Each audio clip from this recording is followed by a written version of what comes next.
Hello, everybody. Welcome to the September SJAA imaging talks. And this month we have Akarsh Simha, who's going to talk to us about cosmology for Astro-Imagers. So take it away, Akarsh. Thank you. Hi. I want to see out of the 17 people who are on the Zoom call, I'm just curious. Feel free to unmute and pitch in briefly or type in the chat. How many of you came to the previous edition of this? Just for my statistics. This is part 2 of a series of 2 talks. So I'm just curious if what fraction of my audience are attended part 2 and remember something about it. Feel free to type into the chat if you remember something. Feel free to drop in a note there. Okay, so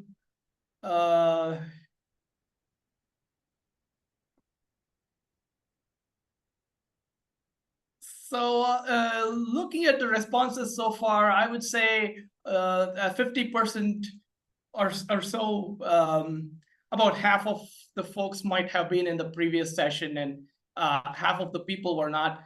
The good news about the previous session is I introduced general relativity. It turns out that cosmology is a particularly simple application of general relativity in the sense that space is going to be flat and it's only space-time that is going to be curved. But because I developed that language, I will use that language every now and then. So if you didn't come to the previous section and you stare at some equation or some concept that I'm making a reference to the previous session, the good news is that even if you don't understand that mathematical detail, you will get a lot out of this talk. So I may make references to the to concepts made explained in the previous session, but it's mostly mathematical, right? And to understand the physics, I think even if you missed the previous talk, you would not you would not miss out on a lot. But if something is not clear at the physics level, please feel free to raise it, because I'd rather try to answer questions early on and make sure that nothing is hanging. And I'm sure there'll be questions, because when I tried to understand this, and by no means I'm claiming to be an expert. Even though I have a PhD in physics, it's in a completely different field, and this is something that I took, that was briefly touched in 2 general relativity courses. So most of what I'm presenting today is actually my own self-study as a hobbyist. And during my self-study, I came up with so many questions that I had to go through a lot of frustration to find the answer to. And finally, I've sort of compiled that sort of understanding, and there's still gaping holes in my understanding. But and I found that this even though it's conceptually really simple, the implications are just really hard to think of. And we'll talk about a lot of those things. For example, if I get through to the very end of my talk, we'll come across a form of distance measurement in cosmology that starts out growing, like you look further away, the distance to everything grows, but this distance actually eventually comes back and reduces. So it's a distance that you look further out, but it actually reduces. So cosmology throws at you all sorts of like mind-bending things, in my opinion. Yeah, I'm sure there'll be questions, so feel free to shoot them. So yeah, and if you didn't attend the previous section, you're mostly missing out only on the mathematics. Okay, so let me get started. What is cosmology? Well, the cosmology is the study of the history of the observable universe and its evolution through physics. So it's as if you took the entire universe as a physical system, applied the laws of physics to it, and analyzed it and tried to infer something about how the universe came about.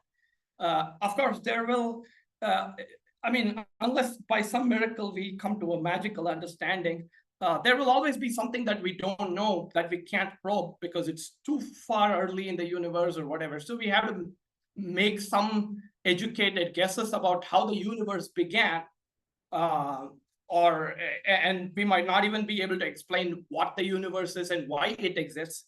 Usually physics is really bad at answering the why questions. That would be more appropriate for philosophy. Physics answers mostly the how questions.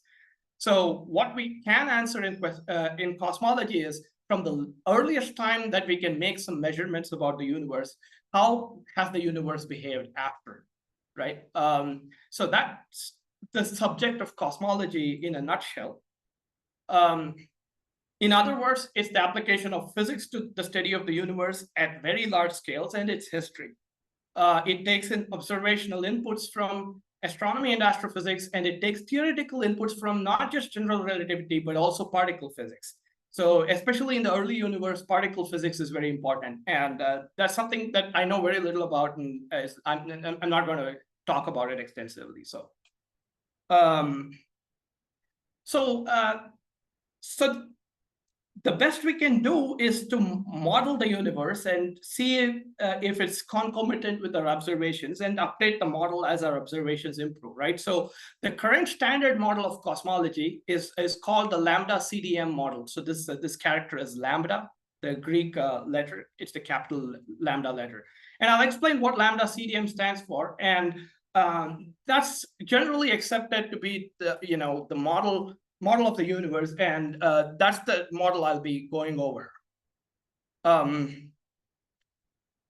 So cosmology, as a theoretical endeavor, starts with this idea that perhaps on large scales, space-time, and if you don't know what space-time is from the previous talk, in Einstein's relativity, space and time need to be combined into a single entity called space-time. We went over a few examples then. So space-time is a four-dimensional object because there's three space dimensions and one time dimension, right? And on large, the idea at the basis of cosmology is this postulate that on large enough scales, space-time is isotropic and homogeneous. And let me explain what these terms mean. Isotropic means the same in every direction. So if we look in different directions in the universe, then the claim is that the number of galaxies we see is roughly the same. For example, that tells you that the universe looks the same in any direction you look at. Now, is that true? Well, if you look at Virgo, there's definitely more galaxies in the Virgo cluster. Or if you look at the so-called Great Wall of Clusters, right, the Corona Borealis, Hercules, this entire region is full of high density of galaxy clusters compared to the rest of the sky. So how can you make this assumption?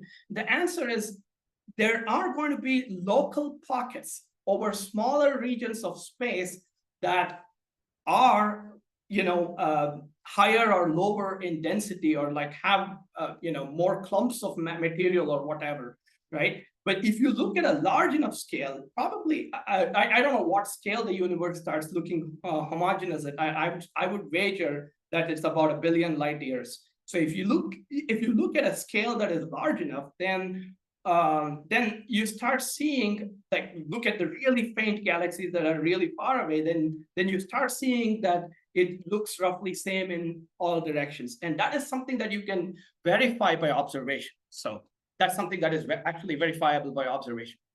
Now, the word homogeneous means the same at every point. So if I somehow transported myself to a different point in space, so let's say I transport myself to the galaxy NGC 7331 or something like that, and look at the universe, then I expect that it once again looks uniform in its distribution of matter. Now, obviously, you can't check that because you can't go far away to a different galaxy, but it stems from our belief in this Copernican principle that we are not, there's no special center of the universe, and we are not at any special center whatsoever. So if there really is no special center for the universe, then it turns out that at every point of the universe is isotropic. So it's isotropic from our viewpoint. So if it's really isotropic from every viewpoint, then it turns out it has to be homogeneous. And so there's good observational evidence and strong foundational principles that sort of suggest that the universe is really isotropic and homogeneous in large enough scales, right? And to explain the difference between homogeneity and isotropy, here's a picture. This is from Ned Wright's cosmology tutorial. I'll also refer to Ned Wright's cosmology calculator. These are like really good tools for us amateurs to find out the distance to galaxies, etc. And it's also a good introduction to cosmology, but I think you need some background in at least special relativity to understand it. Anyway, so this picture is from there, and on the left here is this brick wall structure, which is homogeneous but not isotropic. So at every point in this brick wall, it sort of looks the same, and so that's homogeneous. The image on the right here, which has a series of radial lines, is isotropic. It looks the same in every direction, but it's not homogeneous because it has a center, right? So this illustrates the difference between these two terms. Now I'll pause at this point to see if there's for a moment to see if there's any questions about this. We'll make this assumption throughout this talk. I did have a question. Sorry, your volume is kind of low. Oh, I'm sorry. Can you hear me now? Yeah, a little better now. Yeah. Yeah, I remember seeing it was probably just like I'm sorry, forgive my ignorance, but somebody said that if you had a spaceship and you went one direction in the universe, in about 1 billion years, you'd actually come back to the same spot again. I don't know if that's accurate. We'll talk about that. So that is a certain model of the universe that could exist, where you take a spaceship in some direction and then after a long time you come back and find yourself in the same position. I'll talk about that presently, but that is not something that we observationally, that's not how our universe behaves as of today's understanding. Yeah, because I heard some conflicting things in I think the TV show How the Universe Works, and they said that they think it's more actually flat at this point. I don't know. But then if it was actually the spaceship came back to the same point, that would kind of mean that the universe is shaped like a torus or something. I see what you're saying. So does that violate homogeneity and isotropy? The answer is no. I mean, if the universe is shaped like a torus, maybe it does violate it. But we'll find out that if the universe is shaped like a sphere, then that does not violate homogeneity and isotropy. So that is valid in this framework. Right. That's actually, I think, what he's referring to. It's finite, but unbounded, meaning there's no edge like a sphere. So you can't find an edge, but it's bounded. It's of a finite size. That's what the show is postulating. That's not the current thinking. Right. Sorry, finite but unbounded. I'm not. Meaning there's no edge. It's a mathematical way of looking at a sphere. It's finite. It has a finite size, but it's not bounded. There's no edge. Oh, I see. Going, okay. You come right back around to where you started from on a great. That's right. That is certainly a valid solution. Yes, a spherical structure is a valid solution that actually is homogeneous and isotropic. It's actually going to be my next point, I think. So thanks for making that already. I have a quick question. Yeah. So everything is all points of view are moving away from each other. Is that correct? Right. Yes, that's correct. So, well, that's a little hard to understand. If everything is moving away from each other, why aren't we at the center? That's the inflationary model. Yeah, it's because it's like being on the surface of a balloon. If the balloon is inflated, everything moves away from everything else. It's kind of like when they thought the Earth was the center of the universe. That's funny. Yeah. So it turns out that there is a specific kind of expansion that allows you to not have a center and have everything move away from everything else. So if you are at one of those points, you see everything moving away from you. But if you were at some other point, you would still see everything moving away from you in the same pattern. And that is the nature of the expansion of the universe. So it does not have a center. Everything is moving away from everything else. And if you're at your own privileged point, yes, it looks like everything is moving away from you, but if you move to some other point, everything is moving away from that point too. And I'll show this as an animation, so hopefully it'll be clear. And that is actually the crux of the Hubble law, right? It turns out that the Hubble expansion law or the Hubble-Lemaitre law is the only valid form of expansion that respects homogeneity and isotropy, and that's going to be also in my slides.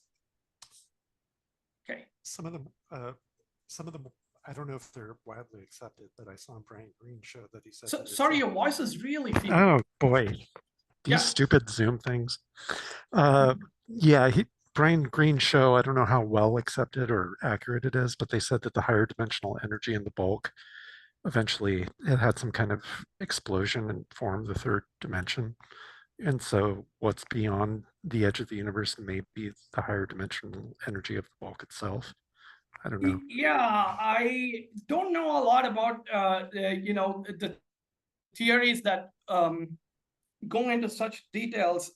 There are very valid ideas that involve the fact that the universe may have extra dimensions, not just 4 dimensions, and their consequences. Apparently, there's also valid ideas that talk about potentially the speed of light changing in the history of the universe.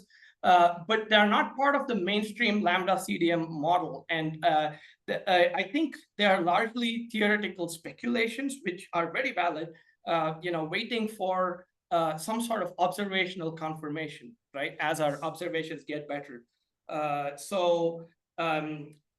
My sort of focus is to keep it to the simplistic Lambda-CDM. I mean, and it leaves a lot of unanswered questions, which could potentially be answered by theories like that.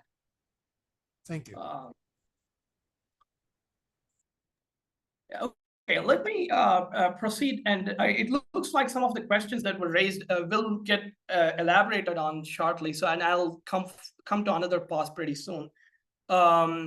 So we know that the universe is expanding, and how do we know that? This is also an observation. This is from Hubble's 1929 paper, where he used redshifts to sort of arrive at this idea that perhaps the universe is expanding and everything is moving away from everything else.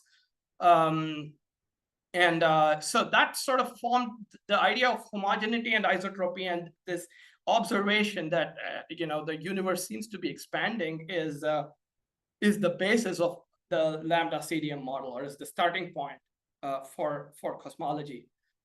Now, let's talk about the curvature of space. Homogeneity and isotropy are really strong constraints.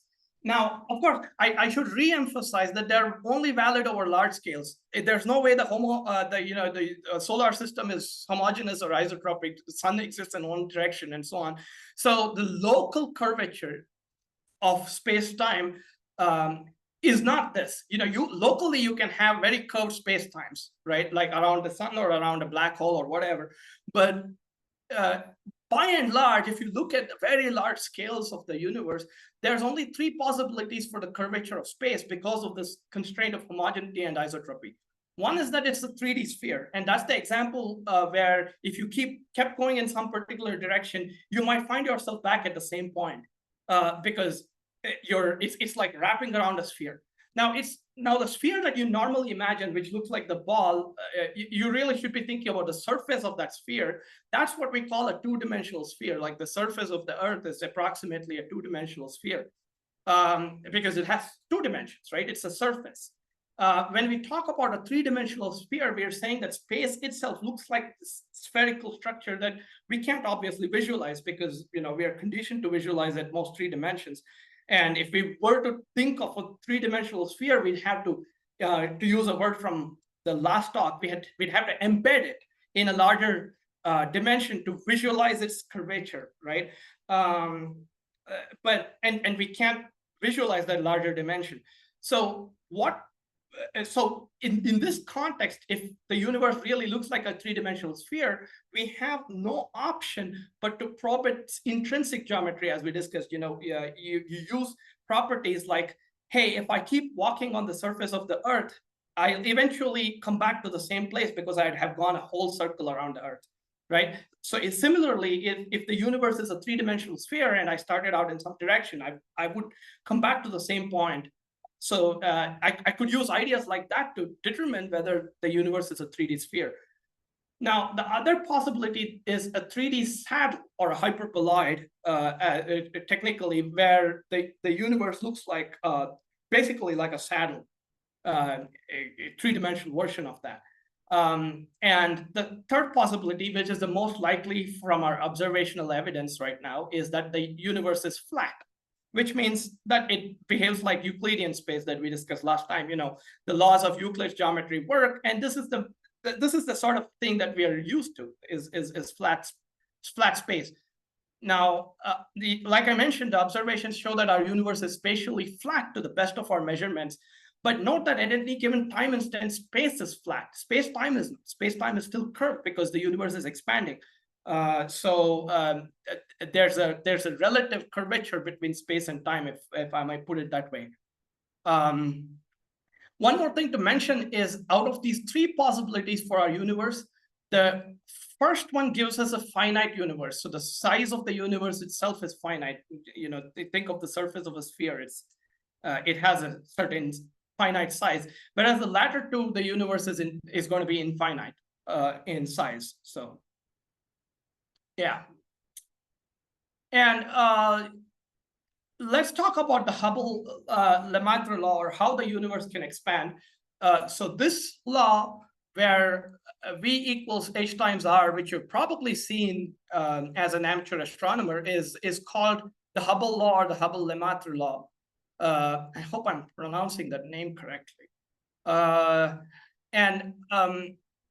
Here, V is the velocity or the speed with which a galaxy is going away from us. And R is the distance to that galaxy, okay? And H is called Hubble's constant, right? So there's the things that are further away, that is higher R, are moving faster, and the proportionality constant is given by this Hubble constant. So things further out are moving faster and linearly with distance. So if I look at something that's twice the distance, it's going to move twice as fast, right? So now I put velocity in quotes, I put distance in quotes, and I put Hubble constant in quotes, because all three of them need clarification, as we'll see shortly. So this initial observation, needs to be refined with our theoretical understanding right now. By the way, this was actually first derived in 1927 by Georges Lemaitre theoretically. He looked at Einstein's theories and investigated its consequences, and found out that perhaps this sort of expansion is possible in the universe. And then in 1929, Hubble inferred it from Vesto Slipher, who worked at Lowell in Flagstaff, Arizona, his redshift data. So that's why it's sometimes called the Hubble-Lemaitre law, or sometimes just Hubble's law, because Hubble's was the observational contribution here. Now, it turns out that, as I mentioned, homogeneity and isotropy say that this is the only form of expansion possible. And with this form of expansion, there's actually no center to the universe. So everything is moving away from each other, so there's actually no center for the expansion. Now, if it was V is proportional to R square or some other form of expansion, it would violate homogeneity and isotropy. So this is the theoretically possible form, and this is what has been observationally observed as well. But note that in this expansion, the Hubble constant can and does vary with time. So it should really be called the Hubble parameter, and the Hubble constant is its current value. So today's value of the Hubble parameter is called H with a subscript 0 to remind us it's now at 0 years ago. And its value is still in question, although there was some recent news from analysis of JWST data that perhaps the Hubble tension, which is the difference in the methods of calculating Hubble's constant, is coming to convergence. But I think, at least I've not kept up with the issue, but it looks very promising that we might finally have an answer. I think it's still not peer reviewed and published at least as of a week ago. So so there's some initial excitement that finally we might know the value of the Hubble's constant.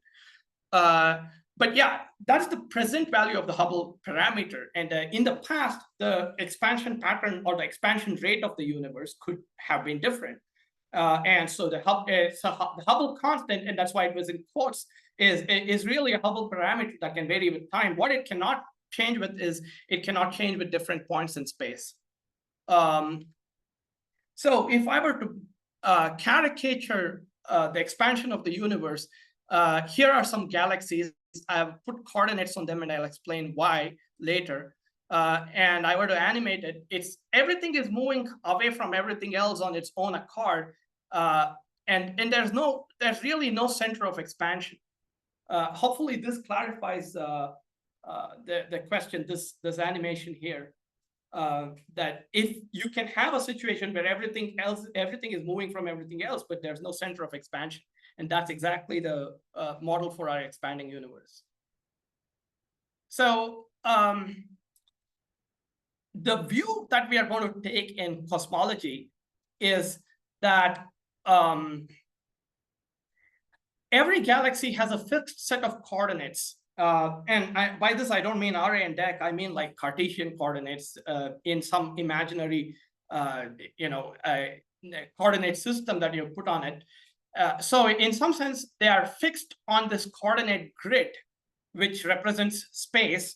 And as time flows, the grid itself is expanding, right? So as time flows, the coordinates, and so the coordinates of these galaxies are not changing, but the coordinate grid itself is expanding. So so that's why everything is moving away from everything else. So instead, it's not a motion. So this emphasizes, or this way of approaching this problem emphasizes that the galaxies are not flying through space, but space itself is expanding, right? So the motion is of space itself. It's not motion through space, right? So it's not, and that's why I put velocity in quotes. It's not a velocity as you normally think about it. When you think of velocity or speed in physics, you're thinking of something moving through space. But here, what we are saying is things are not moving through space. They're just sitting there, or this is the viewpoint we are choosing, is that things are just sitting there and space itself is expanding, right? So let me play that again. The coordinate grid, it's getting larger and larger, right? So last session, we talked about how in curved spacetimes, the distance is not given by a simple Pythagoras theorem, right? And you can have various complicated formulae that you have to use to calculate the distances between points, right? And in this case, and we call that complicated formula to find the distance, to measure the distance between points as a metric, right? So that's the word we used. And the metric is sort of supreme in general relativity, in the sense that if you know the metric, you can find out everything about the space-time except for a few properties. Most of what you are interested in about that space-time can be determined from this metric. So this is the metric for flat space but expanding universe, expanding flat space, or it could be contracting as well. We are not mentioning that at this point. And what it does is, here's your normal distance formula, which is the difference in the x coordinate square plus the difference in y coordinate square plus the difference in z coordinate square. If you put that under a square root, you'd say that's the distance between 2 points that are separated by dx, dy, and dz in the 3 axes. So that's just Pythagoras theorem. But what we are saying here is that is scaled by something that is changing in time. Now, if you're not familiar with mathematical notation, this just means that A is changing with time. So time is a parameter that tells you how big A is. So A is a function of time, in other words. So it's scaled by this factor that changes with time.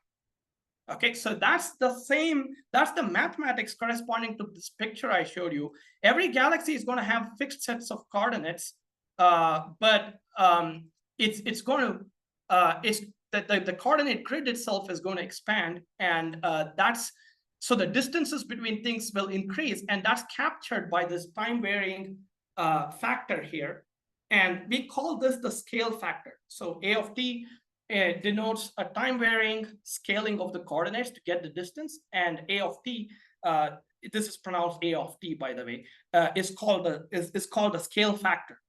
So that's the name for this thing. And if you remember from last time, this is what we call the space-time interval in the past, with this where you had to combine time and space to get a difference. So all we are saying is that this the space portion is scaled as this coordinate grid expands. So this is just a mathematical portrayal of what we just saw in the previous picture. And so if the mathematics is not making sense, that's okay. You're not going to miss out on much. But I just wanted to show this. I'm going to skip over this derivation, but it's in the slides for you to see. But what we can show is if this is the metric of the universe, then the Hubble law pops out naturally from it. So that's the same thing that I said earlier, that if you have homogeneity and isotropy, the only possible expansion of the universe is the Hubble law. So you can derive it, and at the end, what you find out is that the Hubble parameter is the ratio of the rate of change of A to A. So it's the rate of change of A, which I'm denoting by A dot. So if you took calculus, then you know this is standard notation for derivatives of with time.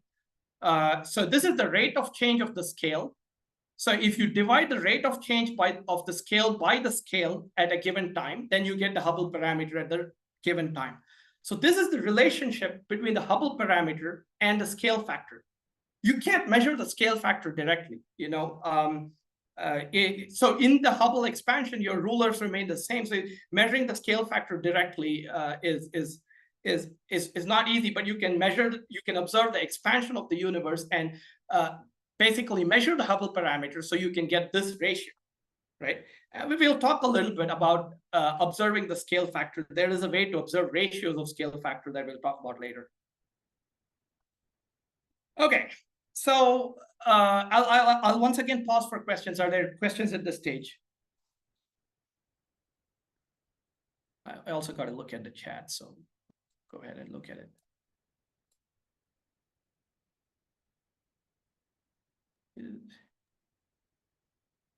I was noisy. Oh yeah, I forgot to mention that. So, sorry, go ahead. No, I just said I was noisy. I apologize. I was trying to clarify as you went. Sorry, I couldn't hear you clearly. So could you repeat that? All's good. I just said, I'm sorry, I was noisy. I was trying to clarify as you went. Oh yeah, please, thank you. No worries at all. Yeah, I forgot to mention that, yeah, it's expressed in kilometers per second per megaparsec. The units of Hubble parameter are 1/time. So you could really measure it as 1/a year or 1/giga years or whatever. But for convenience, it's measured in kilometers per second per megaparsec. Yeah, that's right. ds squared is an invariant, and we called it the space-time interval or metric last time. And as you change frames of reference or coordinates, yeah, the invariants don't change. Those are valid clarifications. Thank you for that. And another thing I believe is that, you know, like in human terms, that expansion is truly minuscule. It's like you would grow, you know, a 10 to the minus 10th meter every century or something like that. It's a very small expansion on human terms. It's just that Yes. over such a large universe, things expand a lot. That's right. Thanks for pointing that out. Yes, the Hubble expansion is extremely small on pedestrian, like everyday lengths. Yeah, thanks for capturing that. And there is also something that I probably should mention. I think it's not in my slides. Is that things that are bound systems, like you know, us human beings who are put together with electromagnetic and other forces, we might expand a tiny amount, like stretch a little bit because of Hubble expansion, but we won't constantly expand because there are forces that are much stronger than this quote unquote repulsive force of gravity, the expansion of the universe. The forces that hold us together are much stronger than those, the weak Hubble flow. So we might stretch by a tiny amount, but we won't even expand with time. It's only things that are not bound by strong forces that tend to expand that tend to drift apart over time. I was very unhappy with this explanation for many years because it used this idea that there are forces, and it thought of the Hubble flow as a weak repulsive force, and I was very discontent with that picture. So I later understood that what it's really saying is that we are not inertial observers. It's only the inertial, if you remember from last talk, that there's a special kind of observer in relativity that's called an inertial observer who freely flows with gravity. It's only those inertial observers that sort of move with the Hubble flow, and things that are bound systems are not inertial observers because there are other forces acting on them. So things like us, or a meter stick that has atomic forces keeping it together, won't necessarily just drift with the Hubble flow because they're not inertial observers. So that's the relativistic way of looking at that. And if there was a bunch of gobbledygook, I apologize, but for people who came to the previous session and remember something, they might appreciate what I just said. But punchline is that things that are bound by strong forces are not going to be affected by this weak expansion. So our meter sticks don't actually expand or keep growing with time. Yeah. Any other questions or comments? Yeah, I saw in the show How the Universe Works also that they said, they think the universe is like 13.7 or something billion years old. But then they saw a galaxy that was like 30 something billion miles away. And they said that can only happen if space itself is moving, expanding. And then have they measured the expansion? Do they know how long the expansion is going to go for? And the way they explained it almost seems like the Big Bang was the beginning of a flower, and then eventually the flower will wilt and fade, but then, one flower, two flower, three flower, Oh my God, Akarsh, please don't go into dark energy. There is dark energy in this, but actually, I apologize. I don't know very much about that. I really haven't kept up with the news. And like I said, the Lambda-CDM is just a model, right? It could turn out to be completely wrong, but hopefully these theoretical foundations will work no matter what. So in some sense, until I tell you the parameters in this expanding universe, to the best of our knowledge, unless there is a new kind of ingredient to the universe that we are missing, this would be the most reasonable model. Now, it's possible that the value of Hubble constant, or the value of what we call the density parameters that hopefully I'll get to, could be different and yield a different timeline of the history of the universe. Like it's possible that the number 13.7 billion years could be something else. But hopefully these theoretical foundations, unless there's some new kind of energy in the universe, or some new kind of theory of gravity, should the theoretical side of things should hold. And I'm sorry, I'm not familiar with the observational results, and there's always like a lot of open puzzles in trying to fit our model to the universe. What was the 13.7 billion year thing because of the background microwave radiation? Yes, that's right. I believe that's where it's derived from. Once again, I'm not very clear on the observational side of things, but I believe that's derived from the microwave background and our understanding of what might have been the history of the universe before that. Thank you. Yeah. Okay, so I told you why Hubble constant in the Hubble's law was in quotes, because its Hubble parameter, it can change with time. Now I'll explain why velocity was in quotes. And I encourage you to not think of this as a velocity in the traditional sense. And the reason is as follows. If you have a large enough R, right, you can imagine that this Hubble constant time R will be larger than the speed of light. So you can, in this formula, get V greater than C. But Einstein told you that nothing can ever move faster than the speed of light. So what's going on? I mean, does that mean that the edge of the observable universe happens when V is equal to C, or what, right? And what does it, is it even valid to have V greater than C for galaxies that we might not be able to observe? Whether we can observe it or not, Einstein says that V greater than C is not okay. So what's going on? The answer is V is not a velocity in the sense of special relativity, right? In special relativity, we are talking about comparing velocities of things flying past each other. But remember, I said that this V here is really because of not something moving through space-time, but is because of the expansion of space-time itself. Okay, so that's why this V is not like a velocity from traditional special relativity. So instead, remember that this V came about because people saw that the galaxies were redshifted, the light from the galaxies were redshifted, and they said, hey, if something is redshifted, then it must be moving away from us. So it's a Doppler effect. And that's why we have a redshift. So that's how you convert that redshift to a velocity. But really, we should think of this redshift instead as a cosmological redshift, not a Doppler effect. And this cosmological redshift is occurring due to the expansion of space and not due to the galaxy moving away from us. So that's a bit of theoretical nuance, but I find that it's extremely helpful to make this distinction because it avoids questions like, well, what happens if V is greater than C, which is certainly okay in the expansion of the universe, right?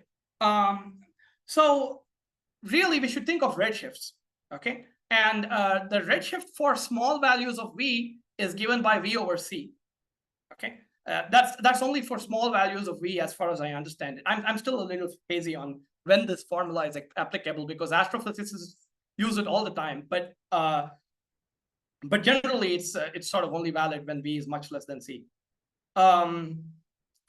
So one should be cognizant of the fact that Z is greater than 1 is okay. But a velocity greater than C really makes no sense. The idea is to really think of this as a cosmological redshift. And even there's a special relativistic formula for redshift that allows for very large redshifts with V less than C. But even that should not be used because this formula can sort of tell you that V can be greater than C at some distance. Z greater than 1 is okay. V greater than C is okay. So it's better to not think of this as a velocity in the traditional sense. In fact, in space, I might have made a point in the previous talk that in curved space-time, you can't even compare velocity uniquely between two different points because remember I showed you this parallel transport thing where I said, hey, if I want to compare two vectors in a curved space, I can transport them on two different paths and end up with two different vectors. And velocity is a vector. So it sort of is ambiguous. How do you compare a velocity of something that's far away from us with our velocity, right? So really think of these as a cosmological redshift. And hopefully my next slide will make it clear. Oh, and before that, I should say, astronomers, however, continue to convert Z into V as a matter of convention. And one must not be alarmed by V greater than C because V is not properly a velocity in the special relativistic sense of the word. So this picture will hopefully clear this thing up. Here's a galaxy, and it's going to emit a light ray. And the light ray moves through space at the speed of light. It covers a distance c in a second or whatever. But what's interesting is as the space stretches, right? The wavelength of this light is also getting stretched. So you see I've shown that by the color change and the expanding wavelength of this light wave. So that is the origin of the redshift. It's that as space is stretching, the light waves are stretching, so the wavelength of light is increasing, and therefore it is redshifted. So that would be the more accurate way of thinking about why the light from distant galaxies is redshifted. rather than saying, hey, those galaxies are flying away and it's a Doppler shift, think of it as space stretching, the expanding universe stretching that wave of light. So what is this redshift Z, which is used so much? Z is more properly defined as the change in wavelength divided by the wavelength. So it's properly the observed wavelength minus the emitted wavelength, so the change in wavelength divided by the emitted wavelength. And the observed wavelength is going to be longer because the space is stretching, right? So that's the redshift. So Z is generally greater than 0, unless something is coming towards us and then because of its peculiar velocity, right? Like Andromeda galaxy or some of the galaxies in the Virgo cluster. So you can rearrange the above and get this 1 plus Z is, I've just mathematically massaged this formula. 1 plus Z is the ratio of the observed wavelength divided by the emitted wavelength. So this is redshift, okay? This is the Z parameter. Now, what I want to point out is since this wavelength is basically stretched according to the expansion of the universe, the ratio of the observed wavelength by the emitted wavelength is the same as the scale factor of the universe. Remember, this is the stretching factor. So it's the same as the stretching factor at the time of observation divided by the stretching factor of at the time of emission. So in other words, it's this ratio is the same as how much the space has stretched. So actually 1 plus Z is equal to the ratio of the scale factor now to the scale factor when that light was emitted, right? So this is a very useful formula to have. So Z is in some sense a valid measure of the expansion of the universe. Now I'm going to put this into Hubble's Hubble laws, V equals H times R, and combine Z equals V over C and so on, and get this approximate formula for Z, which you might see around. And I want to emphasize that this is approximate because V equals H of R is valid across the universe at a given time, but we can only observe the past light from galaxies, not their present positions. So if we really wanted to find out how Z relates to where the galaxy is, we might have to do some complicated mathematics, because we have to go back and say, we are observing this past light. So then what was the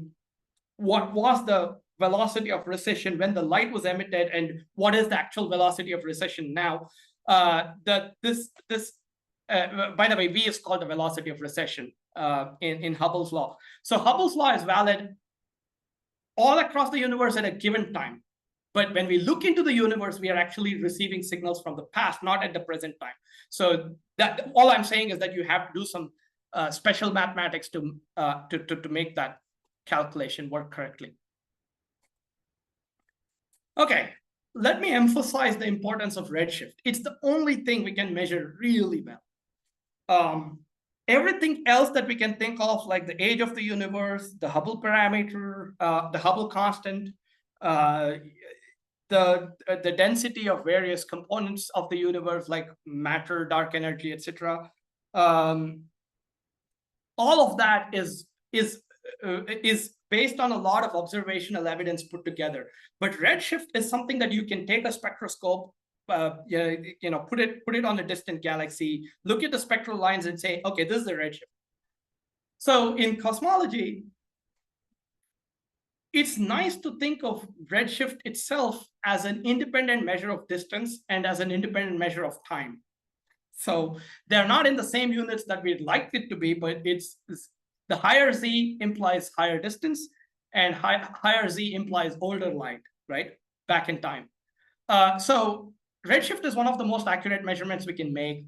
The distance you can measure up to using standard candles up to a certain distance. But even that calibration is actually model dependent. And beyond that distance, then you're just relying on the Hubble expansion law itself to measure distances. So if you've seen the cosmic distance ladder in Wikipedia or something like that, at some point you lose all means of independently measuring the distance, and redshift is the only way to measure distance. And that's how that redshift translates to actual distance in light years, etc., is very model dependent. So Z itself is an independent measure of distance that's very reliable. And Z can also be thought of as a replacement of time, since higher Z is sort of looking back into the past. So this is an observational astronomer's view of the universe, right? In fact, Ned Wright has an article that says journalists should be asked, should be taught, the 7 W's, the various why, how, why, what, and so on. The 7 W's and the 1 Z or something like that. He hates reporting distances in media. He says just give the redshift, because that's the only thing we know accurately. So you can read his perspective on his website. I thought it was very interesting.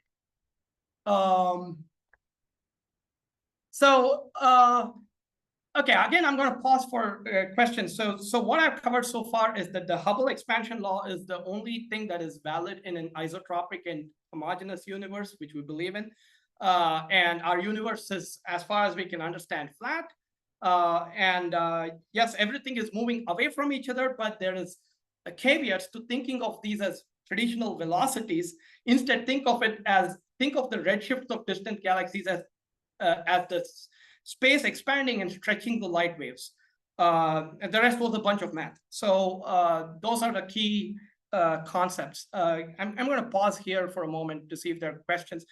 And I also want in the chat some feedback on whether the mathematics is understandable, or I should skip more of the mathematics and focus on the physics, or if I can still continue to share the mathematics. So that's some feedback I want. Yeah, the waves of EM radiation are expanding with the space-time continuum. That's correct. That's the perspective that I'm promoting here. Yes, dark energy is postulated to be increasing the speed of inflation. I would use the word expansion because inflation has a very specific meaning in cosmology, and we'll talk about that. Yeah, that's right. It's increasing. Okay, so some people are saying that math is okay. Needs some math to understand. That's good. So I'm glad that the algebra is not scaring at least some of you. Okay. So is it with galaxies that are very far away, is all you're going to see is redshifted light? Or like if a galaxy is actually moving towards you, it's not that far away, is it going to have some blue shift to it, or? Yes. Yeah, okay. So that's a good point. Yeah, okay. So there is this thing called the Hubble flow that we've been talking about, where the universe is expanding. Now, if I'm just sitting at a coordinate in this universe, I will be taken for the ride like those galaxies I showed in that animation. I'll be taken along for a ride with the expanding universe. But there is something else that galaxies can be doing because of how they were formed or whatever. Even I could be doing this. I could be running in some direction, in that space. So my coordinates themselves could be changing because I'm choosing to move in that expanding space. Then I will have a different observed redshift because there are now 2 components to that redshift or blue shift. The 2 components I'm seeing is one is because of the space itself expanding, and one is because of my motion through space.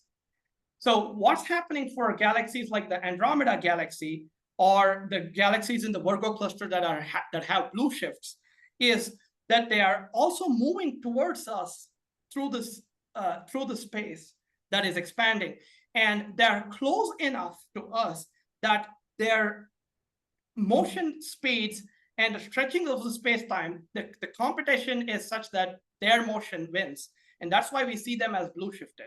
Now, if you look at galaxies that are really far away, they could be moving towards us, but the idea is that there's so much space expansion between there and here that the light waves will invariably get stretched because of the expansion of the space, even though they might have started out slightly blue shifted from our perspective, because that galaxy is moving, it's trying to move towards us through space.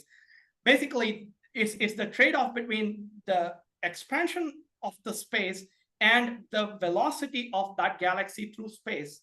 Now, if the expansion of space is small enough because the galaxy is close to us, then we might see a blue shift. Does that answer that question? Yeah. Okay. There's more, but I don't want to get too complicated. So. Okay. If it's easy to clarify, I'll try and clarify it.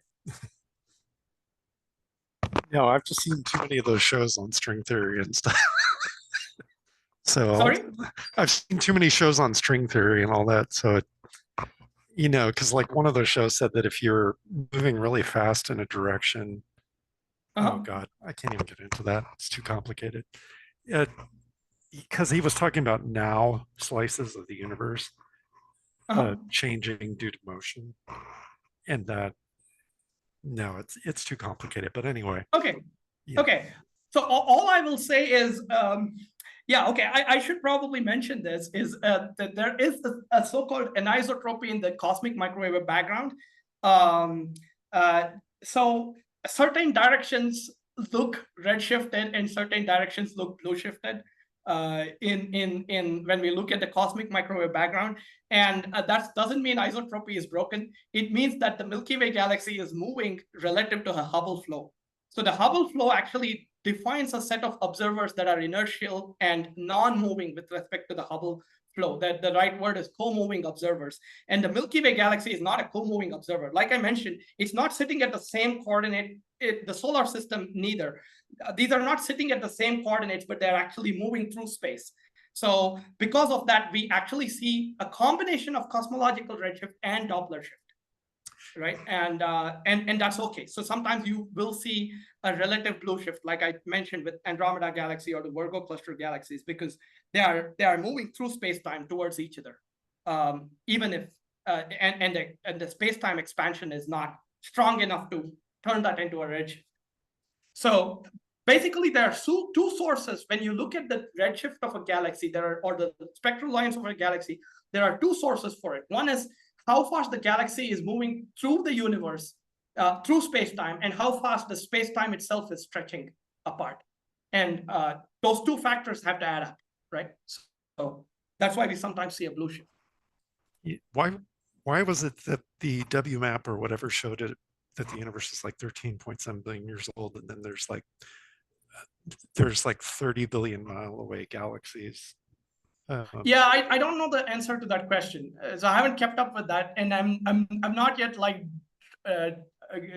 taken a deep dive into observational aspects of cosmology yet.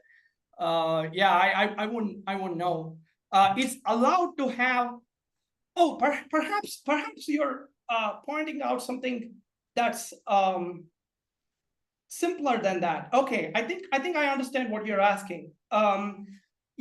So here's the answer to that. At least at the level that I understand, is earlier that galaxy was closer to us. So the light that it emitted can still reach us within that 13.7 billion years. But during that time, that galaxy could have moved further away because of the cosmological expansion. So even though the universe is 13.7 billion years old, we can see galaxies that are, I think, up to 28 billion light years. That's probably what you're referring to. That's cool. And that's because those galaxies were a lot closer when they emitted the light towards us. And the light can reach us within 13.7 billion years. But the expansion of the universe has taken the galaxies further out, so they're actually at a distance of 30 billion light years now. I think that's what you're asking, right? Yeah, that's cool. Yeah. That's because the speed of light is constant always. Say again? I said, and that's because the speed of light is constant always, no matter your frame of reference. That's right. That's right. At least we believe so. There are exotic theories that say that potentially varied, but the standard theory says that the speed of light is constant throughout. That's right. And we'll talk about that at the very end.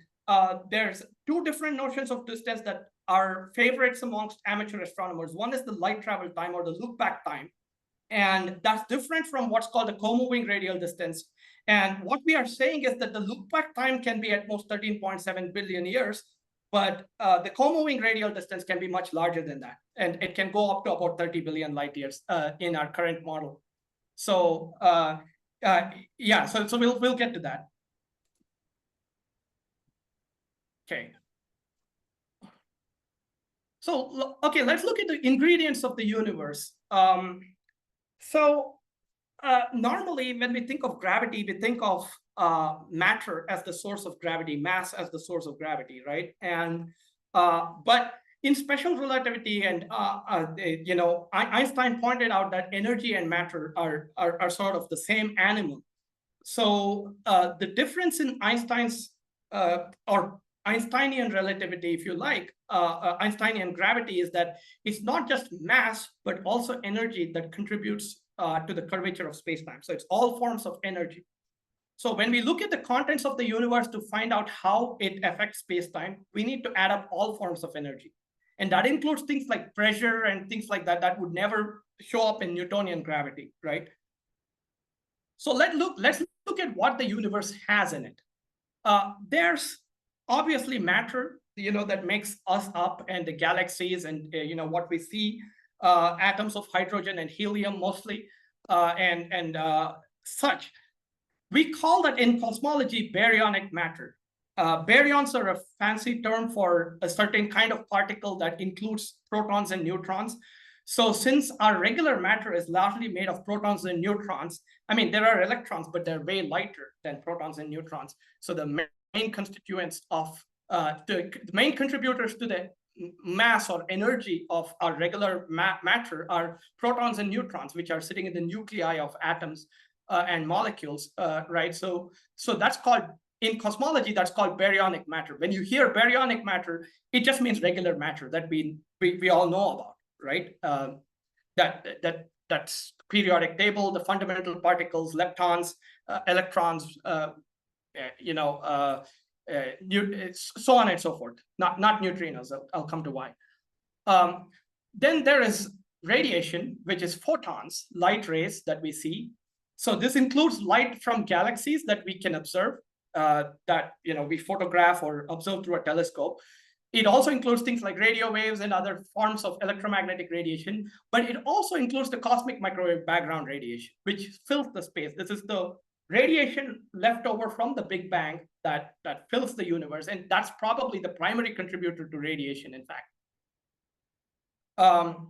So I should make a quick comment here. Neutrinos are normally lumped with radiation because they're very, very light, or we believe that they have some mass, but that mass is extremely small. So they pretty much behave like massless particles from the point of view of cosmology. So they are normally lumped together with radiation. Photons are massless particles. They have energy, but they don't have what we call a rest mass. So they behave slightly differently and we'll talk about how they behave differently in a moment. So we should treat them separately, and that's radiation and neutrinos. Then we are forced by our observations of the universe to postulate two kinds of things that we cannot see and don't have a really good understanding of at this moment. One of those things is dark matter. This is, as far as we understand it, it's particles that we still don't know anything about. And I'll talk a little more about dark matter in a moment. And then there is something called dark energy, which I find even more bizarre, and that's the energy of empty space itself. Dark matter and dark energy are forced upon us to fit the observations that we are that we have made, these are generally the simplest possible explanations that account for all the observations that we can make. Right? There could be more exotic alternatives because these are not established ideas. Right? Until a particle detector detects a dark matter particle, it's still speculative in a certain sense. There could be alternative ideas.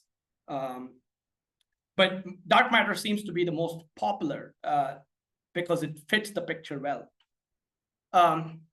Here's the current proportion of the contents. This is today, not in the past, but in the present universe, and according to our present understanding. So both caveats appear here. Baryonic matter, which I said is the regular stuff that we all know about, is only about 5% of the universe. Dark matter is about 27% of the universe, and dark energy is about 68% of the universe. These numbers are from the Planck 2018 paper, by the way. So those are the numbers I tended to use throughout.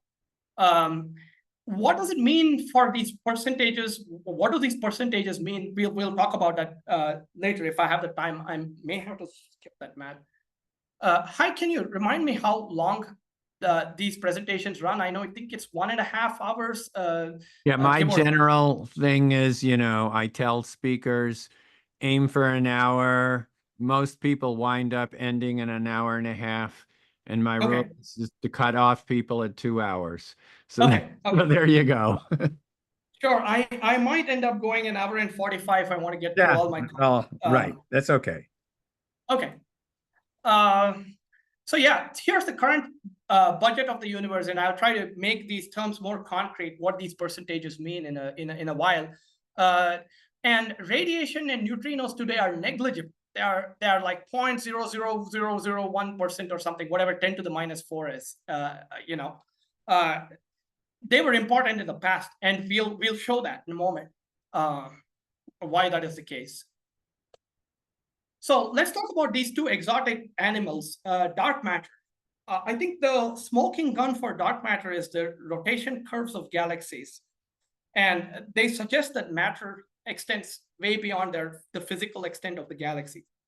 So let me explain what this means. Spiral galaxies, as we know, have matter rotating. They're like disks, and they have a definite sense of rotation, unlike elliptical galaxies where things are just moving around randomly. By the way, there is some recent evidence that says elliptical galaxies have rotation as well, so I should clarify that with a caveat. But by and large, spiral galaxies are known to rotate nicely.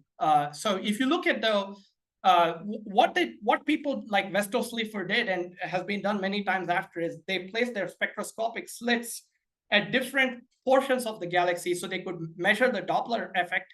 So the center of the galaxy tells you how its peculiar velocity or Hubble velocity, like how fast it's receding from us or coming towards us for the two reasons I mentioned. But if you subtract that out and look at the different parts of the galaxy, you can actually measure how fast it's rotating, right? If we look at the galaxy's light and make an estimation of how much matter is there as a function of distance from the center of the galaxy, the dashed line is what we expect, that as we move further away from the galaxy, just like planets further out from the solar system are going to move slower because there's less centripetal acceleration from the sun out there. Similarly, we expect that the stars or the material that is further out from the center of the galaxy should slow down in its rotation. But what is actually observed is it sort of increases, the rotation rate increases, and it sort of continues to increase far beyond the visible extent of the galaxy. And then it tends to plateau for a while before, I mean, we can't observe beyond a certain point because there's no material that emits light. So as far as we can observe, it sort of plateaus away from the center of the galaxy. So this suggests that whatever mass we are estimating for the galaxy by just looking at its visual extent is an underestimate. And there is a lot of material around this galaxy that we simply cannot observe, right? So this is one piece of evidence. There's a lot more, and I'll touch upon the other pieces of evidence. So there are alternative explanations for why this could happen. And one of the most famous alternative explanations is that perhaps Newton's second law is not what we think it is. F equals ma is not accurate on large scales or whatever high speeds or cosmological or astrophysical scales. And instead, you need to modify Newton's second law. That is one possible explanation, that can explain these rotation curves, but it's less popular because dark matter fits the bill much better on a bunch of different observational data. There was some recent news that MOND might be encountering a resurgence. I'm not kept up with that. But yeah, there's also more evidence from gravitational lensing measurements. There's a famous example called the bullet cluster that, the gravitational dynamics of those interacting clusters of galaxies shows that there is more matter than the visible or observable aspects of the galaxies. And you can also estimate the matter from gravitational lensing, and that also tells you that there's a lot of invisible matter. So there's a lot of evidence that there is matter that acts gravitationally that we cannot observe. And that dark matter seems to be the best explanation. And I want to emphasize that it cannot be regular matter that's cold or does not emit light, because then it would block the light, like dark nebulae do, right? So it's not regular matter that's just cold and doesn't emit light. It really has to be transparent to light. So what it could be is potentially neutrinos, right? That interact very weakly with light, and so they're just there, but you can't see them. But the behavior of this dark matter, as inferred from gravitation, like the observations I mentioned, suggests that there are massive particles that clump together. Neutrinos are very light particles, so they fly out very easily. They don't clump very well. And so that's the reason for this word cold in cold dark matter. It seems like something that clumps together, not light like neutrinos that would fly around quite a bit. So I guess neutrinos might be what's called hot dark matter. So the currently most anticipated model of dark matter is some unknown particle that clumps together very well, and it's called cold dark matter. And it must interact very weakly with ordinary matter and radiation. Otherwise, we would have some way of detecting it. And this is other than to gravity. Obviously, it tugs on ordinary matter from what we can tell. And the search for dark matter candidates is still underway. There's a bunch of experiments. It's active research in particle physics. Now, at least dark matter we have some handle of. I don't know much about dark energy personally, and I don't know if anyone does. Dark energy is normally denoted by lambda for capital Greek letter lambda for historic reasons.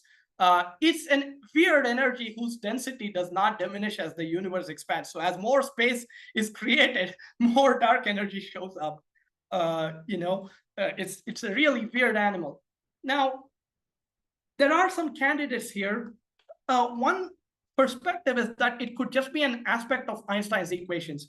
So the arguments that lead to Einstein's general theory of relativity allow for there to be something called cosmological constant. It's a valid term in the equations, and Einstein introduced it to sort of make the universe not expand. He believed in this static universe, and then later he recanted that it was the worst mistake of his life, or at least apocryphally, and removed it. But today we know that there is something of that nature, and it could just be an aspect of Einstein's equations without any explanation. But physicists seldom like that. Whenever we see a term that's not a fundamental constant in an equation, we really want to know what's the physics behind that term. So the other possibility is, could it just be the energy of quantum fluctuations? Now, in quantum mechanics tells us that vacuum is not empty, but it's like this bubbly bath of particles forming out of energy and vanishing. There's really interesting consequences of this. If you're interested, I highly recommend looking up what's called the Casimir effect, which shows that vacuum fluctuations or quantum fluctuations are real. It's really bizarre. So in other words, in quantum mechanics, empty space has certain energy, or vacuum has certain energy, and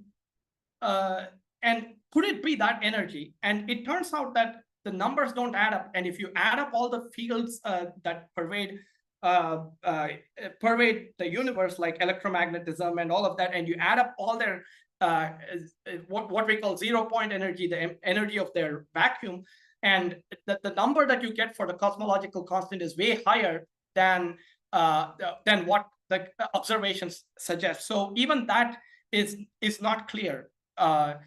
And people have proposed some sort of new kind of field with energy called quintessence that I know very little about. But there are, alternative explanations, and we really don't know what dark energy is. It's just really bizarre. But all we know is that it is needed to account for the accelerated expansion of the universe that has been observed, right? So let's talk about how these three kinds of matter, three kinds of constituents for the universe change as the universe expands. Now, there are really four kinds of constituents. There's dark matter, there's regular matter, there's radiation, and there's dark energy, right? But we are going to lump dark matter and regular matter together for our analysis here, because they behave the same way. They are both essentially matter, okay? And they behave the same way as far as the expansion of the universe is concerned. So as the universe expands, the density of matter, both dark and baryonic matter, dilutes like a cube, where a is the scale of the universe. And I'll show this with a box here. So imagine that there's a box of size a, and it's filled with particles. Now, as the universe expands, the number of these particles doesn't change. It's just that they are all flying further apart. So the size of this box changes, okay? But the number of particles doesn't change. So if I ask you what is the density of particles, the number of particles per unit volume, that density is going to go down like the volume of this box, because the same number of particles in a larger volume is a lower density. So as the universe expands, the density of matter goes down like the cube of the scale factor, right? The volume of this box is a cube of its side, and the side is like the scale factor. So the density of matter dilutes as the universe expands, like the cube of the scale factor. What happens to photons, radiation? Now, the number of photons in this box remains the same. So that's the same as the previous case, but there's one more effect happening here. And that is that these wavelengths of the photons are stretching, right? So this energy dilutes like the fourth power of the size of this box.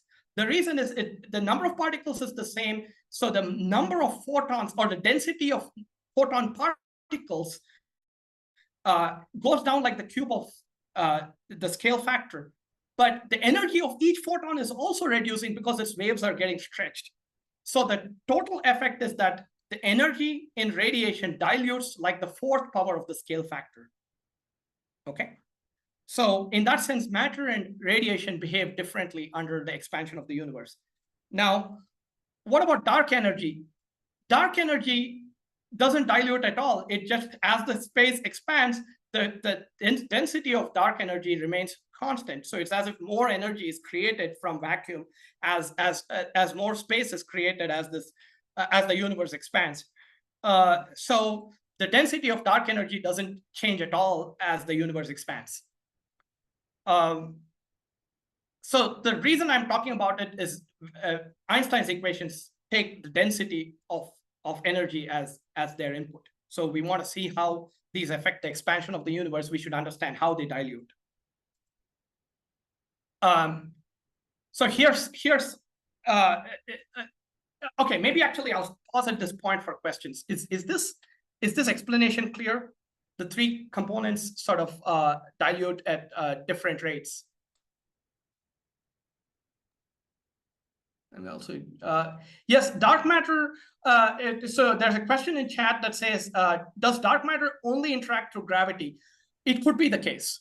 The hope is that it might interact in some other way, and so we might finally be able to detect the particles. Perhaps it interacts through the weak interaction. That's a possibility. Or it could be some other boutique interaction that's extremely weak, not the weak interaction. But we know it interacts gravitationally. We don't know anything else about how it might interact. And yes, as the space keeps filling up with more dark energy as it expands, and that's what this illustration here shows. By the way, that was rendered with ChatGPT's help to make that animation. It worked, so I was surprised by that. Yeah. Any questions at this stage? No, just to clarify what you just said, though, because dark energy is increasing as space expands, spatial expansion is increasing. Because the energy is increasing. And that's the nuance that seems completely crazy, that energy could be increasing with no factor involved. Yeah. So one thing to add, the one immediate question that's probably in many people's minds is what happened to energy conservation, right? There's two ways to look at it. One is energy conservation really is born out of the fact that the universe doesn't change over time. But in an expanding universe, things are changing over time. The universe itself is changing over time. So there's no energy conservation in an expanding universe. That's one way to look at it. So this comes from something called Noether's theorem in mathematics and physics, that energy conservation is related to time invariance. And if an expanding universe is not time invariant, it's expanding. So that breaks energy conservation. That's one perspective. Other perspective, which is also sort of valid, is to say that the energy goes into or comes out of the gravitational field itself, right? So the universe is pervaded by a gravitational field. And if the energy of photons is reducing, something should take up that energy. So it's work done against the gravitational field to expand is one other picture you can have. So in some sense, you can recover energy conservation by accounting for the energy that's going to the gravitational field. I did have a question, if you're ready. Yeah. So the okay, space expanding, and it just keeps filling with the dark energy. And it sounds almost like the dark energy is a constant. It's not like it's actually being used up like gasoline or something to expand the space. Yeah, the density of dark energy is constant. So if as this box expands, there's more dark energy in it, but the density per unit volume of the dark energy is constant. Yeah, go ahead. Sounds like a ship on the ocean, and the ship gets a hole in it, and it just keeps getting filled with more ocean, and then the ship itself is expanding. The surface of the ship itself is expanding, but it's just being filled with more ocean. Yeah. And it is really bizarre. Yeah, somebody said that, well, they think that like the bulk energy or whatever is like this higher dimensional energy that's kind of propping up the universe like a flower or something. But then they said things like light is like energy flowing into this reality from the fifth dimension, or all those different things like light and stuff like that are energy that's filtering in from higher dimension, almost like a waterfall or something. So I don't know. There's a lot of I think the most cutting edge theories of physics that try to resolve all of these ambiguities do involve extra dimensions. There are string theory believes that there are about at least 6 extra dimensions that are too tiny to probe at every point. So the universe is at least about 11 dimensional. I don't know very much about that, right? So if you need to try and explain where these things come up from, there are boutique explanations. I mean, and some of them people believe in very strongly, like string theory. You talk to most theoretical physicists, they say that this is the only way we know how to resolve, that consistently resolves it. And the problem with those is it's not testable by observation. So that isn't it? That makes if they could see the graviton leave our membrane or go to another universe or something, that's the way they could prove it, I think. The problem with the detection of graviton is the energy required. It's like 10 to the 40th of what we're capable of detecting right now. It's such a small amount of energy that it's impossible with any technology we can even imagine. But string theory, the postulates around 11 dimensions basically is around the size of dimensions where strings wrap up and are the only explainable model we have of the discontinuity. Space is continuous everywhere until you get super small and you approach the Heisenberg limit. And then suddenly space is lumpy. And we don't have a way to describe that outside of string theory, which basically says all these dimensions are little loops of string that vibrate at different vibrational frequencies. And that's where it gets super difficult to explain. And marrying that to gravity and general relativity is beyond our technologies. I'm sure our host would tell you. They also explained that the higher dimensional energies may be leaking in through those Calabi-Yau, like those really tiny curvatures in space or something. Guys, we should let Akarsh Sorry. go on his main. Sorry, I apologize. I'll shut up. Well, yeah, I'll shut up. Sorry. Yeah. Let me say I have very little exposure to the string theory. I am aware that they postulate that every point in space has this tiny compact Calabi-Yau manifold. I heard that term, so yeah. Our accelerators and our ability to probe the universe is technologically way below what we can do to probe those extra dimensions, right?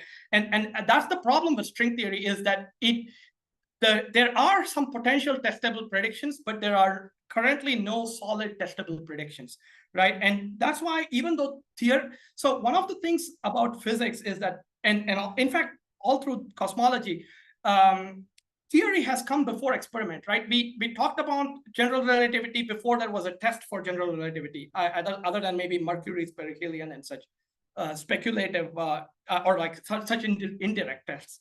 And we talked about gravitational waves as a theory before they were finally observed. So right now in physics, theory is generally ahead of experiment. And somehow theory and mathematical consistency somehow happens to explain the universe very well. So, and that's the reason to not dismiss string theory as a theoretical construct, even though it sounds so bizarre. If that's the only mathematically consistent theory, then going from our past, if our past experience is anything reflective, then it's very likely that that's the direction to take in terms of probing. But because it has no testable predictions, I haven't spent a lot of time trying to understand it. So this is all plain GR at this point, and some speculative inputs. Yeah, okay, so let's see the consequences of this. Okay, so now I'm going to write down the density contents of the universe as a function of the scale factor. So recall that 1 plus z is a now over a in the past at that redshift z.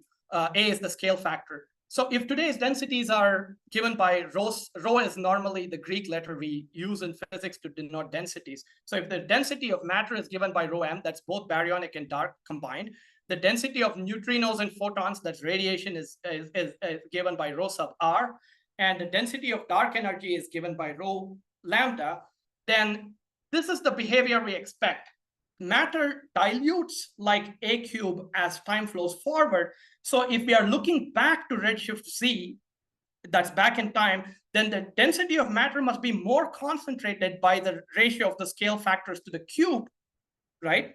So in the past, things were were closer together. And so the density of matter looking into the past should increase like 1 plus z to the whole cube.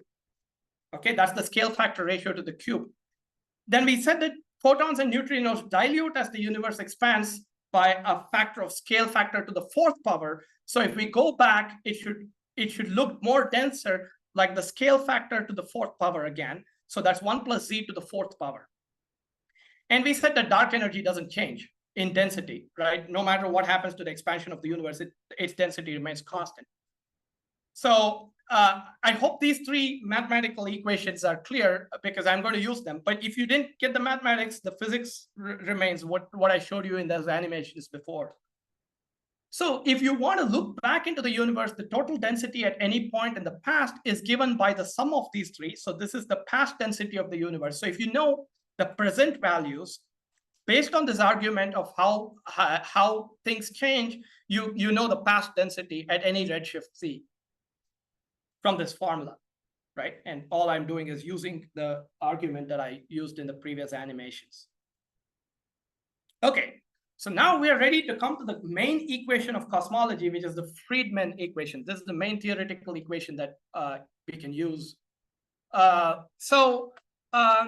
Einstein's equations, I should say, roughly have the form curvature of spacetime equals some constant factor. Okay, when you see these numbers here, try to ignore them. I'm keeping them for mathematical correctness, but this is some constant proportionality factor that's made from fundamental constants like pi, the gravitational constant, and the speed of light. So that's just some number.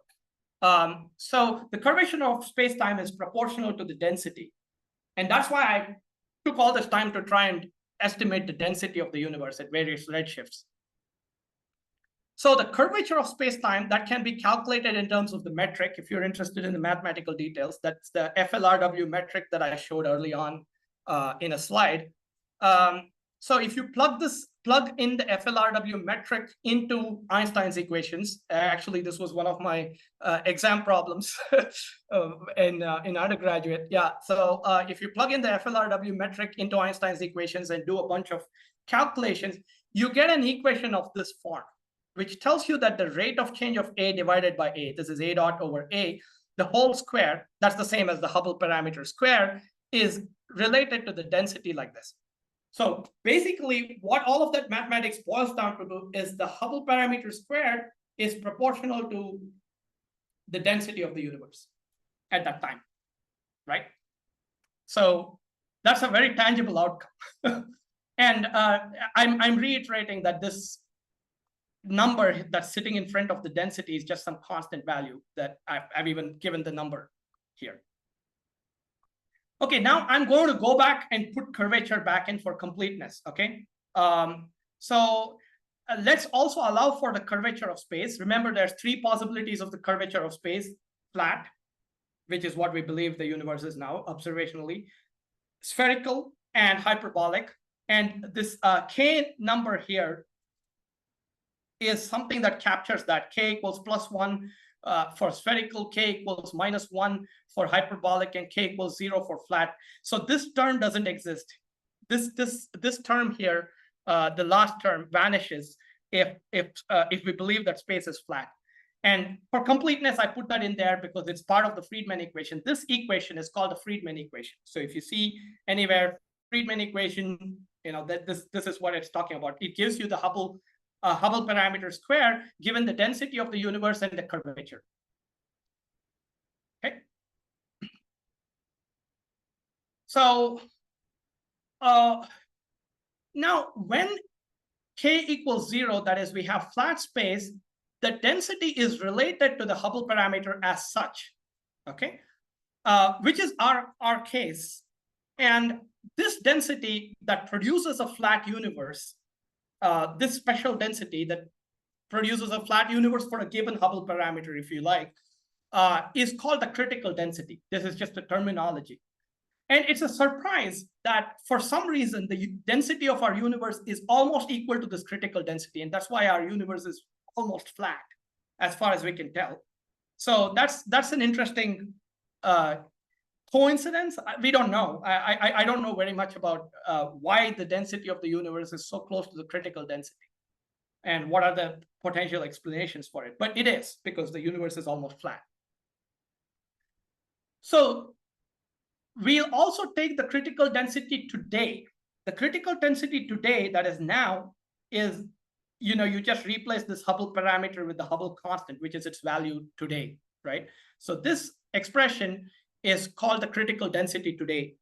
And the density of the universe today, if you add up all the components, is equal to that critical density because we see that the universe is flat, right? So now if I divide this Friedmann equation by this critical density, so I think in terms of ratios of the densities to critical density, then I get something that looks like this. And I'm still keeping this curvature here for completeness. Aha! So the reason I did all of this is now we have a way to say what fraction of contribution each of these constituents have towards the density of the universe, because we can divide it by the critical density and take those ratios. So now I can tell you that when I said that baryonic matter is 5% of the universe, I'm saying that the total density of the universe is the critical density, and baryonic matter is 5% of that total density. And similarly, dark energy is 68.3% of the total density, and that total density is the critical density because our universe is flat. Does that make sense? So that's the reason I went through this math, because I feel that perspective is useful, because you keep hearing people throw around saying, oh, the percentage of dark energy or the percentage of dark matter, it's how it contributes to the energy budget or the energy density budget of the universe. Okay, so recall this equation, which tells you how the energy density, given the energy density today, we can extrapolate to the past. Now, if I do a bunch of math, then I'll skip going over this math, but I'll tell you the punchline. So, as I said, we want to compare the densities to the critical densities. So here's the density of the matter divided by the critical density. Here's the density of radiation divided by the critical density, and dark energy divided by the critical density. So these are the ratios that I talked about, are like 68.3% and whatnot. And if we think in terms of these density parameters, which are very common in cosmology, then you can write the expansion law of the universe like this. You can rewrite the Friedman equation like this. So this tells you that the Hubble if you know the Hubble constant, which is the Hubble parameter today, and these density parameters, then you can calculate the expansion of the universe in the past, right? The Hubble parameter in the past. And therefore, you can assess things like the look back time, like how long did light travel from that galaxy to me, all of that. So once you know the omegas and H naught, then you know the entire expansion history of the universe, and you can sort of say, hey, that's the distance to this galaxy. So that's where all of these distance estimates come from. They come from taking our best model of the universe from observations, finding out these omega values and the Hubble parameter, and then extrapolating back, saying, oh, that galaxy is therefore this distance away. That's why redshifts are reliable, but the distances to galaxies, the numbers are all over the place. They keep changing as our models of the universe get more and more refined from observations. So, okay, I apologize. That was a little bit of heavy algebra, but this equation, you can buy a T-shirt at the McDonald Observatory with this equation. So if you ever go to the McDonald Observatory where they have the dark energy survey, right, the Hobby-Eberly Telescope Dark Energy Experiment, as it's called, they sell an equation with this T-shirt. They sell a T-shirt with this equation on it. So I have one of those. So I just was always curious, where does this equation come about? And this is the origin, and that's what it means. Okay, so I'm going to skip this, but it's part of my slides. It turns out you can derive the Friedman equation entirely from Newtonian physics. you write energy conservation and write Newton's laws, and it's fine. So you don't even need GR to derive this, but that's an interesting coincidence, if you like. And you can get the full Friedman equation. Okay. And one of the consequences you see is that if the universe is spherically curved, then you can have a big crunch. So it's like the universe starts expanding and then it goes back and collapses on itself. So that's called the big crunch. Anyway, that's a specific model of the universe. We are not claiming that there will be a big crunch. We don't know, right? As far as we know, the universe is flat. Yeah, anyway, that's something that you can look at. So now we are able to say what Lambda-CDM is, the current model of cosmology. Lambda, as I said, is dark energy, and CDM is an abbreviation for cold dark matter. So those are the exotic ingredients in the model. So that's why it's called the Lambda-CDM model. And according to the Planck satellite results 2018, the Planck collaboration results published in 2018, these are the values for omega m, omega lambda today, and omega r, which is the radiation, and omega k, which is the curvature of space, is negligible. So the space is almost flat. Radiation is today negligible. We are what is called dark energy dominated, because dark energy is the biggest contributor, and matter is 31%. That's including both baryonic and dark matter. So that's our best understanding of the universe right now, until the new JWST results come in and are verified. So that's what I showed in this picture earlier, right? This is the energy budget. Okay.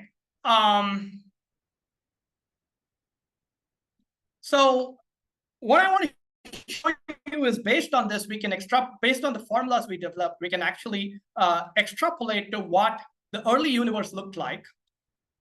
And here's an animation. So this is at z=1, we are already matter dominated, because if you look in the past, dark energy doesn't change, but matter starts getting concentrated. And look even more in the past, radiation gets more concentrated, like 1 + z⁴ power. So what happens as you look back into the universe is, early on, earlier the universe was matter dominated, and even before that, it was actually radiation dominated, and that's the time of the CMBR and other things. The universe was initially radiation dominated, right? And so this is like the history of the universe as calculated from the Friedmann equation. So, and that's why that old radiation from the early universe is still filling, is still visible today in the microwave, except it's gotten redshifted really badly from that hot universe to a really cool 2.7 Kelvin, and that's the cosmic microwave background radiation. And I'll skip this particular detail right now. So the cosmic microwave background radiation comes from something called a recombination epoch. It should really be called a combination epoch. And that's when the protons and electrons that were in a plasma for the first time combined into neutral, let's say hydrogen or other atoms. And a plasma is normally opaque to light, because the charged particles keep absorbing and re-emitting the radiation, and the radiation gets sort of trapped in bouncing between the charged particles. But at some point, the protons and electrons, the charged hot plasma, started combining into neutral atoms. And at that point, the universe became transparent to light. And that's when the cosmic microwave background radiation started streaming freely to us. And that's the relic that we see. So it happened at about, when the universe was about 3000 kelvins in temperature. The protons and electrons combine to form hydrogen, and then photons stream freely after. And after that, that light has just basically been redshifting. And that's why we see it as 2.7 kelvins today. So that's a little bit about the cosmic microwave background. And I can't, I mean, I'm short on time. I want to make one more point before I end. So I'm going to skip some details in here. I should say that there's a minor anisotropy in the CMBR. There's a very minor temperature variation that's 1 part in 10 to the 5th power, so really tiny. And those are the fluctuations that we believe condensed to form our galaxies and structure in the universe today.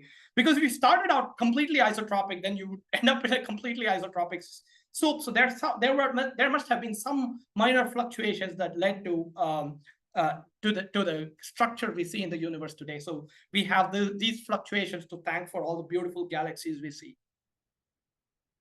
Okay, finally, without going through the math, I want to say that depending on what is the dominant component of the universe, be it radiation, matter, or dark energy, the behavior of the scale factor, how the scale factor increases as the universe expands, changes. And when you see this particular picture, which is a really beautiful picture of the history of the universe as we understand, what you're seeing as this outline is a plot of A of t versus t. So it initially started as slow expansion, and now it's accelerating due to dark energy, and that's the rapid increase that you're seeing in this picture at the end. So what this is actually a plot of A of t versus t. That's really, really well done. And I won't have time to touch upon inflation, so I'll leave that for you to look into. Inflation is pretty interesting. Okay, so another cool thing for amateurs, we are always curious, how far is that galaxy, right? That's something, you know, you photograph some distant blob and you're always like, how far is that galaxy? And you can go look up this redshift on the Sloan Digital Sky Survey or something like that, or on NED, the NASA Extragalactic Database. How does this translate to a distance? So in cosmology, there are really many different notions of distance. And I'll introduce two. I'll leave the remaining two out for paucity of time. So here's a picture. There are two galaxies here. You can think of the one on the right as the Milky Way and the one on the left as some distant galaxy, distant quasar maybe. And as the universe expands, the galaxies fly apart, right? So the distance between the galaxies is increasing.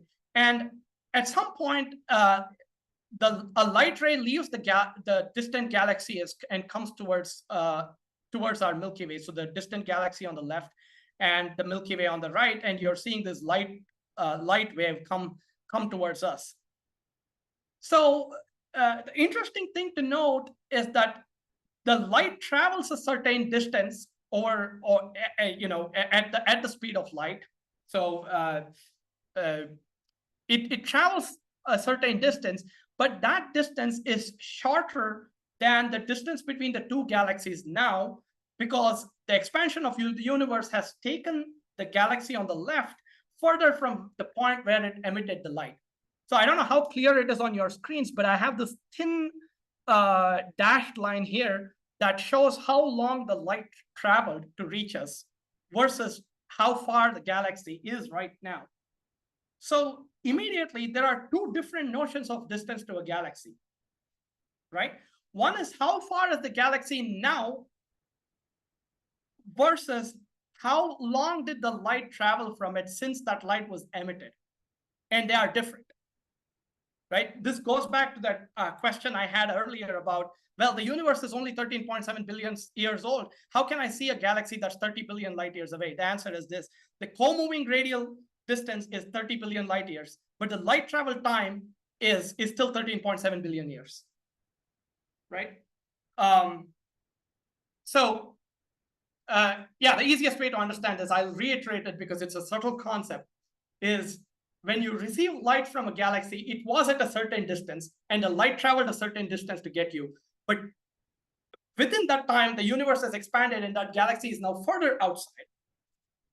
And so the true distance to the galaxy, which is the co-moving radial distance, the distance now to that galaxy is larger generally than the light travel time.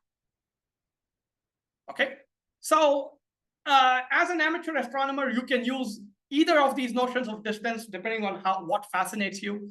I know a friend who really likes light travel time. He's all about, hey, I want to know how ancient the photons that hit my retina or hit my CCD are, right? Or I want to know the distance to this galaxy. So then you go with you go with one or the other notion of distance. Now there are two more notions of distance that this is just reiterating co-moving radial distance and light travel time. There's two more notions of distance that I won't have time to cover. One is called angular size distance. This is the really bizarre distance that starts out increasing as you look further out, and then it starts decreasing. And I have the argument in my slides on why. So this is a plot of angular size distance versus redshift. So the really distant galaxies actually look bigger to us than they should because of the expansion of the universe. So it's like objects in the mirror appear bigger than they actually are. Yeah, and there's also something called luminosity distance that's used to calibrate standard candles. That again involves the cosmological parameters. It's kind of tricky to understand this.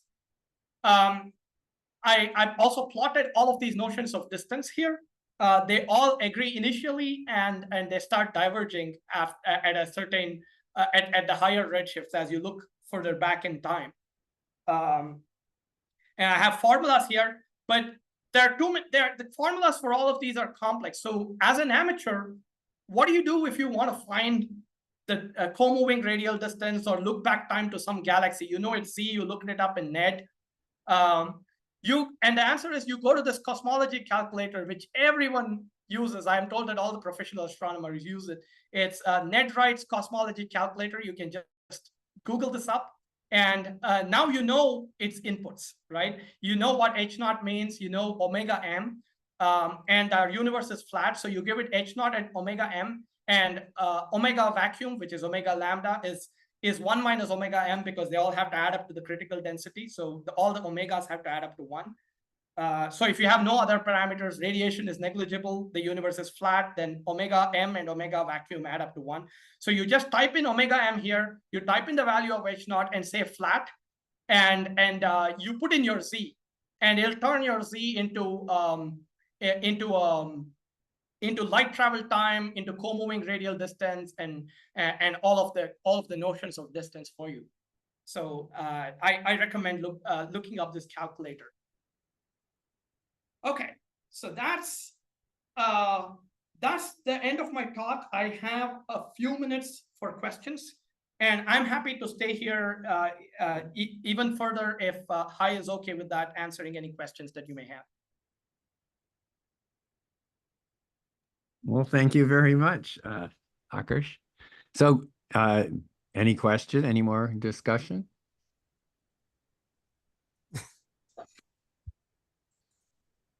I'm also trying to look at the chat and see if I can follow the discussion here.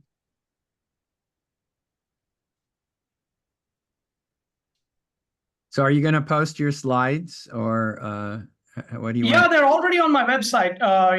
Since Okay. I gave this is the second time I'm giving this set pair of talks. So they're already on my website. And I'll leave a link in the chat.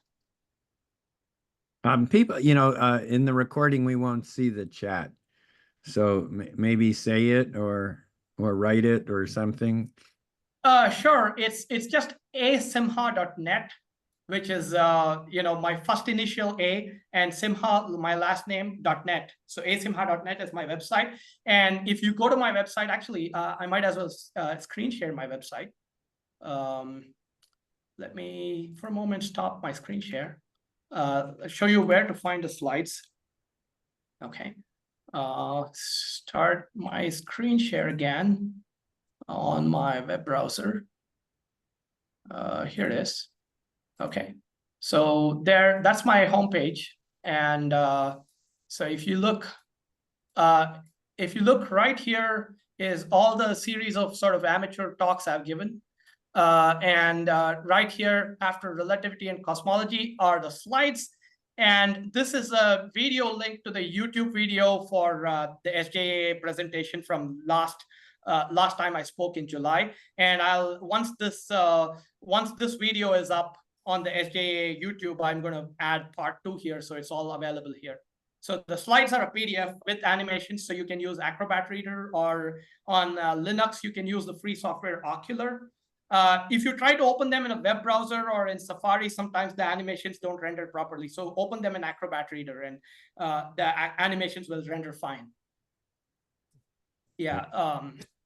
Seems like with dark energy, it's almost like wind.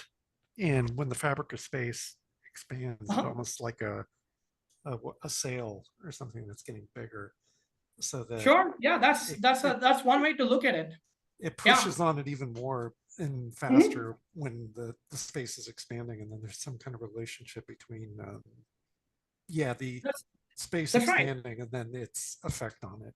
So, and then there's also like radiation is like one of the highest energetically potent forms of matter, and that's what it was at the beginning of the universe. And then you go to matter, and then you go to dark matter or dark energy or something.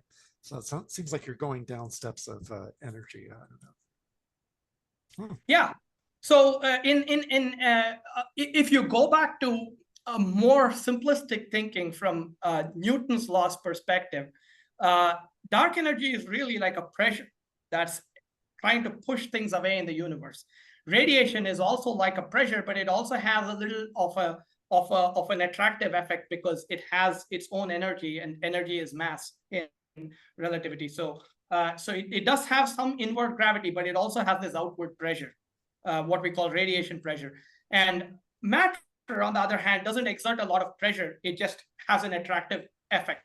So all of these constitutes effectively manipulate the expansion of the universe.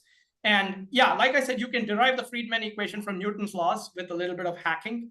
And that gives you this perspective that dark energy is sort of like this pressure. Yeah, any more questions, feel free to ask them. So I just want to say what I said in chat that will not be on the recording, so I'm saying it out loud, that these concepts take years to master, and I think you've done a remarkable job of making them accessible to everyone. And I applaud your presentation. I've tried to do this exact talk with people numerous times, and I've failed miserably, and I think yours is really remarkable. So. And thank you so much. Yeah, I really did an intense study for many months. Like every time I was working out or whatever, I would watch YouTube videos on this subject and try to read up. And that was really the motivation for me to give the series of talks, even though I studied relativity and cosmology a little bit, I never had the sort of intuitive picture of it and understand from the perspective of an amateur. So really that was my motivation to give this series of talks, was to try and whittle it down to something that I could understand. And hopefully I did a decent job of conveying that. You did. It certainly helps to have a physics background. So it's a lot. I know for a fact it's a lot. I'm like, yeah, no way. So thank you. Oh, you're welcome. If you put some cute cartoon faces on the galaxies, the kids would like all those animations. That was great. Yeah, I love astronomy. I could probably go on for an hour with questions, but yeah, thank you. Oh, feel free to email me. I'll leave the email address in the chat. You can copy it. And if I can answer it, like I'm not an expert on this subject. I'm an amateur with a physics background. I really studied it, self-studied it, so to try and understand it. You play an expert on TV, right? Say again? You play an expert on TV, right? Yeah, that's exactly right. I play an expert on TV. Yeah, so I can try. Otherwise, I think there are. I think Ned Wright does answer emails sometimes. I've never tried emailing him. One of the things I want to do is send him this presentation and see what he thinks. Yeah, but it looks like he does answer questions on email. So you could try emailing Ned Wright if I don't know the answer. Thank you. All righty. Well, maybe we should wrap up. Let me end by saying thank you. And please, everybody else, unmute and applaud. And we'll see everybody next time. So, yay! Usually. There you go. Great job. Thanks so much. Thank you so much. It was And awesome. I apologize for hitting the 2-hour mark. Which I Thank you very much. You did a great job. All righty.